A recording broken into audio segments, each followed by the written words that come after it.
Hello बच्चों, कल हमने पढ़ी थी सूर्यकांत त्रिपाठी निराला की कविता कौन तुम शुभ्र किरण वसना। आज हम पढ़ेंगे जूही की कली। और इनकी ये जूही की कली है कविता, वो छायावाद को एक बिल्कुल नए आयाम पर पहुंचाती है और नए तरीके से कही गई है और छायावादी काव्य शैली में है, मानवीकरण है इसमें। एक किस तरह से जूही के फूल की कली है उसको उन्होंने एक नायक और नायिका के रूप में, हवा को नायक माना है, पवन को नायक माना है और जूही की कली को नायिका माना है। और इस तरह से उन्होंने एक बिंब घड़ा है। तो उस बिंब को हम आज देखेंगे इस कविता में कि विजन वर्ण वल्लरी पर सोती थी सुहाग भरी, स्नेह स्वप्न मग्न अमल कोमल तनु तरुणी। जूही की कली दृग्बंध किए शिथिल पत्रांक में वासंती निशा थी, विरह विदुर प्रिया संग छोड़, किसी दूर देश में था पवन जिसे कहते हैं मलयानिल। विजन वन वल्लरी पर निर्जन एकांत वन में लता रूपी सैया पर सोती थी सुहाग भरी, युवती रूपी जूही की कली है वो सोई हुई थी। और उस समय उसका हृदय सौभाग्य स्नेह से परिपूर्ण था और वह सुंदर स्वप्नों में खोई हुई थी। स्नेह स्वप्न मग्न अमल कोमल तनु तरुणी, उसका शरीर कोमल निर्मल और सुंदर था और वह शरीर से तरुणी जैसी थी। यानी वो जो जूही की कली है वो एकांत जंगल में है, कोई लता के ऊपर एक इस तरह से एक तरुणी के रूप में सुहागमय स्वप्नों में खोई हुई थी और सो रही थी। वासंती जूही की कली रूपी नायिका आंखें बंद करके और अलसाई हुई सोई हुई थी। वासंती निशा थी, वसंत ऋतु की रात थी। विरह विदुर प्रिया संग छोड़, उसका प्रेमी पवन रूपी नायक उसे विरह व्यथित दशा में छोड़ किसी दूर देश में था पवन, किसी दूर देश में चला गया था जिसे कहते हैं मलयानिल।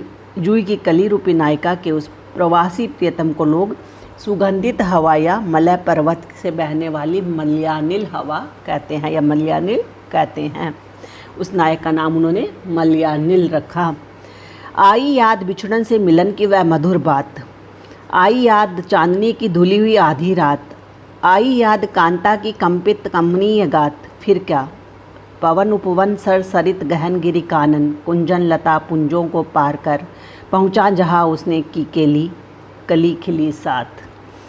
आगे फिर वर्णन करते हुए कवि निराला जी कहते हैं कि जब उस पवन रूपी प्रियतम को अपनी प्रियतमा से बिछुड़ने का स्मरण हुआ, याद आई और पिछली मधुर मिलन की बातें भी याद आई याद बिछुड़न से मिलन की वह मधुर बात, तो उसे बिछड़ने की वो मधुर बातें याद आई याद चांदनी की धुली हुई आधी रात। साथ ही उसे जब पूर्व में मिलन काल के समय चांदनी की धुली हुई अर्थात चांदनी से व्याप्त आधी रात के समय प्रियतमा के रोमांच युक्त सुंदर शरीर का स्मरण हुआ। आई याद कांता की कंपित कमनीय गात, और उसके सुंदर कांपते हुए शरीर को जब उसको याद आया। फिर क्या पवन, तो फिर वह पवन उपवन सर सरित गहन गिरी कानन, प्रियतम उसे मिलने के लिए व्याकुल होने लगा। इसके बाद तो वह उपवनों, सरोवरों, नदियों, घने वनों और पर्वतों तथा कुंज लताओं को पार करता हुआ पहुंचा जहां उसने की केली करता हुआ अपनी प्रियतमा के पास पहुंच गया तथा उससे सरस रति क्रीड़ा करने लगा। यानी उसके पास पहुंचकर उसने वहां पहुंच गया जहाँ उसने पहले उसके साथ क्रीड़ाएं की। कली खिली साथ, प्रवासी प्रियतम के आने से वह जूही की कली रूपी नायिका भी अत्यधिक खिल गई। अब वो खिल गई यहाँ नहीं, इस बात को इस तरह से नहीं करेंगे। कली खिली साथ वहाँ पहुँच गया वो जहाँ उसने अपनी प्रियतमा के साथ में क्रीड़ाएँ की थी और साथ साथ में ही कली उसके साथ ही खिली थी और खिल गई थी। आगे है अब कली इस समय है, यहाँ मानवीकरण अलंकार है, रूपक अलंकार है पूरे ही कविता में। अब आगे वो कह रहे हैं कि जैसे ही हवा है, वो पवन है, वो सरोवर, उपवन, नदियाँ, घने वन, पर्वत, लता कुंजों को पार करके जैसे उस कली के पास पहुँचा तो कली की क्या स्थिति थी कि सोती थी जाने कहाँ कैसे प्रिय आगमन वह, नायक ने चूमे कपोल, डोल उठी वल्लरी की लड़ी जैसे हिंडोल, इस पर भी जागी नहीं, चूक क्षमा मांगी नहीं, निद्रालस बंकिम विशाल नेत्र मूंदे रही, कि वह मतवाली थी यौवन की मदिरा पिए कौन कहे। आगे कवि फिर कहते हैं कि जूही की कली रूपी नायिका उस समय सो रही थी, जाने कहाँ कैसे प्रिय आगमन वह। इस समय इस कारण उसे अपने पवन प्रियतम के आगमन का पता भी नहीं चला। नायक ने चूमे कपोल, तब नायक पवन ने उसके गालों को चूम लिया। डोल उठी वल्लरी की लड़ी जैसे हिंडोल, इससे वह लता की कली है वो ढिंडोले की तरह हिलने डुलने लगी। जो लता की ऊपर वो कली, जूही की कली थी, वो पूरी इस तरह से लता पर ही हिलने लगी जैसे कोई हिंडोला या झूला है वो हिलता डुलता है। इस पर भी जागी नहीं। फिर भी उस नायिका का निद्रा भंग नहीं हुआ या वो नींद से नहीं जागी। वह नहीं जागी तो उसने प्रियतम का उचित स्वागत भी नहीं किया, चूक क्षमा मांगी नहीं। अपने इस अपराध का उपेक्षित व्यवहार के लिए उसने क्षमा याचना भी नहीं की।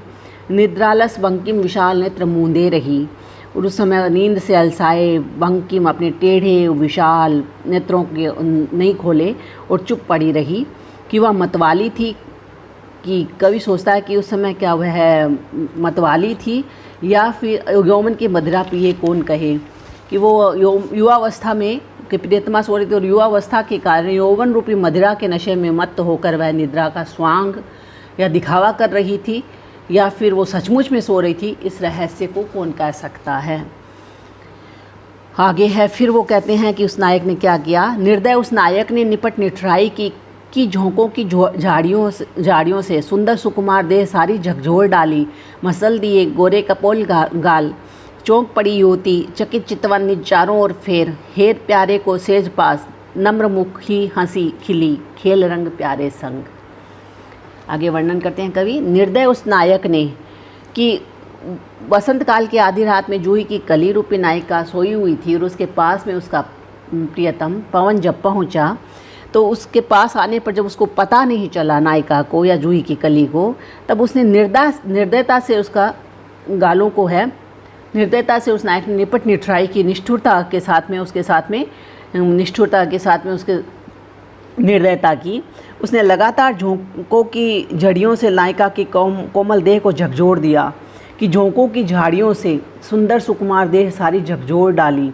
और उसने लगातार हवा के झोंके दे करके उसके सारी कोमल शरीर को झकझोर दिया। मसल दिए गोरे कपोल गोल, अर्थात नायिका को अपने आलिंगन में लेकर के उसने निर्दयता के साथ में उसको आलिंगनबद्ध किया और उसने नायिका के गोरे कपोल गालों को मसल दिया। चौंक पड़ी युवती, इससे प्रियतमा की नींद टूट गई, वह जाग गई और उसने चौंक कर अपने चारों ओर अलसाई हुई आंखों से देखा। चकित चितवन निज चारों ओर फेर, हेर प्यारे को सेज पास। जब उसने देखा कि प्रियतम उसकी सैया के पास आकर उसे श्रृंगार विलास के लिए जगा रहा है, नम्र मुखी हंसी खिली, तो वह लज्जा एवं प्रसन्नता के मुख से नीचे करके खिलखिलाकर हंस पड़ी। खेल रंग प्यारे संग, और प्रियतम के साथ क्रीड़ा करने लगी। तो ये तो था आपका रूपक, समासोक्ति और मानवीयकरण अलंकार है। और ये एक छायावादी शैली की और प्रकृति पर मानवीय भावनाओं का आरोप करने वाली कविता है।